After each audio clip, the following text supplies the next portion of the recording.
1077년 신성 로마 제국의 황제가 될 몸이었던 독일 왕국의 왕 하인리히 4세가 교황 그레고리우스 7세로부터 파문을 당한 뒤 교황에게 무릎을 꿇었던 카노사의 굴욕. 카노사의 굴욕을 이해하기 위해서는 그때로부터 115년 전 신성 로마 제국 초대 황제인 오토 1세와 교황 요한 12세 사이에 있었던 사건을 알아두면 도움이 됩니다. 그래서 이번 영상을 준비했습니다. 여러분 안녕하세요. 인생에 도움이 되는 공부 인도공입니다. 앞서 말씀드린 것처럼 카노사의 굴욕은 교황 그레고리우스 7세가 황제에게 빼앗긴 교황권을 회복하기 위한 조치에서 비롯됐습니다. 그런데 교황권은 왜 황제에게 빼앗긴 것일까요? 때는 바야흐로 961년 당시 교황은 24살이었던 요한 12세였습니다. 생각보다 너무 어리죠. 그런데 당시 교황은 무리한 영토 확장 작업을 벌이다가 오히려 이탈리아의 왕 베렌가리오 2세에게 위협을 당하게 됩니다. 영적인 존재인 교황이 영토 확장을 했다는 것 자체가 문제이기도 하죠. 그만큼 역사는 교황 요한 12세에 대한 평가를 상당히 좋지 않게 하고 있습니다. 10세기 작가인 베로나의 라테리우스라는 인물은 교황 요한 12세에 대해 도덕적이지 못한 삶을 살았고 호전적인 데다 심심찮게 위증을 했으며 수렵과 매사냥, 노름과 술에 전념했던 사람이 사도자에 선출되었다고 한다면 거기서 어떤 긍정적인 면을 찾아볼 수 있을 것인가 라고 혹평했습니다. 아무튼 나이 어린 교황 요한 12세는 로마 교황청이 이탈리아의 왕 베렌가리오 2세의 침략을 받자 독일 왕국의 왕 오토 1세에게 SOS를 칩니다. 당시 오토 1세는 아버지 하인리 1세가 세상을 뜨자 936년 독일 왕국의 왕이 되었지만 주변 귀족들의 저항을 거세게 받았습니다. 그로 인해 상당 기간 반란을 진압하느라 진땀을 뺐는데요. 자신의 위치를 잡기 위한 고심 중에 교황의 구원 요청을 받은 것입니다. 참고로 오토 1세의 아버지 하인리 1세부터 국가명이 동프랑크 왕국이 아닌 독일 왕국이라는 명칭을 쓴 것으로 알려지고 있습니다. 오토 1세는 961년 교황 요한 12세의 구원 요청을 받기 6년 전인 955년 로마 교황청을 괴롭히는 이탈리아 북부의 랑고바르드 왕국을 정복한 바 있습니다. 그런데 961년 또다시 교황이 도움의 손길을 뻗은 것입니다. 오토 1세는 이번에도 교황을 구하기 위해 병사를 일으킵니다. 그러나 이번에는 그냥 도와주고 끝이 아니라 자기도 무언가를 얻기 위한 목적을 갖고 로마를 향했습니다. 오토 1세는 롬바르디아 평원에서 기다리고 있던 이탈리아의 왕 베렌가리오 2세 군대와 맞붙어서 수적인 열세에도 불구하고 전투를 승리로 이끕니다. 그리고는 962년 2월 21일 교황 요한 12세로부터 부활한 로마 제국 황제의 재관을 받습니다. 신성 로마 제국이라는 말은 10세기 당시에는 사용되지 않다가 13세기 또는 15세기 이후부터 사용되기 시작했다고 합니다. 참고로 부활한 로마 제국 황제의 재관을 처음 받은 인물은 800년 프랑크 왕국의 왕 카롤루스 대제인데요. 그 이후 지속적으로 황제가 이어져 오다가 924년부터 38년 동안 공석이었습니다.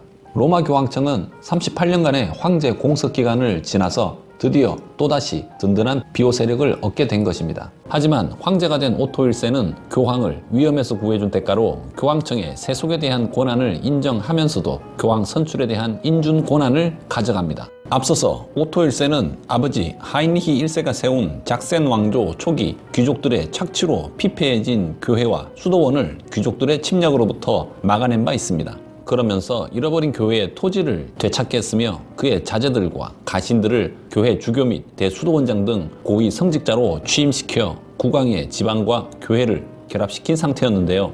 962년 신성 로마 제국 황제가 된 뒤 교황 선출에 대한 인준 권한까지 가지면서 사실상 교회의 권력을 거머쥐게 된 것입니다.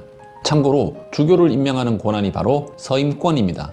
오토 1세는 교황권을 가져간 것에 더해서 교황 요한 12세를 향해 세속적이고 유교에 치중하는 생활 방식을 포기하라고 요청합니다. 25살의 혈기왕성한 교황 요한 12세가 호락호락 받아들였을까요? 아마도 교황 요한 12세는 속으로 이런 생각을 했을지도 모릅니다. 너나 잘하세요. 교황 요한 12세는 한때 로마 교황청을 괴롭혔던 과거 이탈리아의 왕 베렌가리오 2세와 그의 아들 아달베르트와 몰래 만나서 자신의 세력을 규합하려고 했으며 한 발 더 나아가서 이웃한 비잔티움 제국과 오늘날 헝가리에 거주하던 마자르족에게도 밀서를 보냅니다. 그런데 이 같은 사실이 오토 1세의 귀에 들어갑니다. 오토 1세가 가만히 있을 리가 없었겠죠. 내 말이 토다는 새끼는 정말 배반형이야, 배반형. 배신, 배반형. 무슨 말인지 알겠어? 경노한 오토 1세는 주교회의를 열어서 교황 요한 12세를 폐위시키고 새 교황으로 레오 8세를 자리에 앉힌 뒤 군사를 일으켜 로마로 향합니다. 이 소식을 들은 교황 요한 12세는 교회의 값진 물건을 챙겨서 휴양지 티볼리로 냅다 도망가 버립니다. 그런데 오토 1세가 964년 1월 군대를 거두어 독일 왕국으로 돌아가자 교황 요한 12세는 반격에 나서는데요. 이번에는 오토 1세가 등극시킨 교황 레오 8세가 로마 교황청에서 도망을 칩니다. 이어서 교황 요한 12세는 반대파 숙청에 들어갑니다. 이 소식을 전해들은 오토 1세가 또다시 군사를 일으켜 로마로 향하자 교황 요한 12세는 이번에는 이탈리아 남부 캄파니아로 도망을 칩니다. 이후 교황 요한 12세는 로마 교황청으로 영영 돌아오지 못합니다. 교황 요한 12세는 964년 피난 갔던 캄파니아에서 죽음을 맞이하는데 유부녀와 바람이 났고 그 장면을 목격한 남편에 의해서 맞아 죽었다는 이야기가 전해집니다.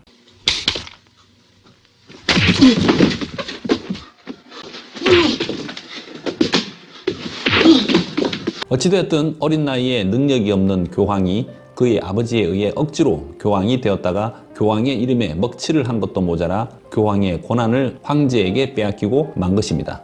이후 시간이 흘러 11세기 말 교황 그레고리우스 7세가 나타나서 빼앗긴 교황권을 되찾기 위해 장차 황제가 될 몸이었던 독일 왕국의 왕 하인리히 4세와 충돌하면서 발생한 사건이 바로 간호사의 굴욕입니다. 이번 영상은 여기까지입니다. 영상이 좋았다면 구독, 좋아요, 알림 설정 부탁드립니다. 다음 시간에도 알찬 내용으로 찾아뵙겠습니다. 시청해 주셔서 감사합니다.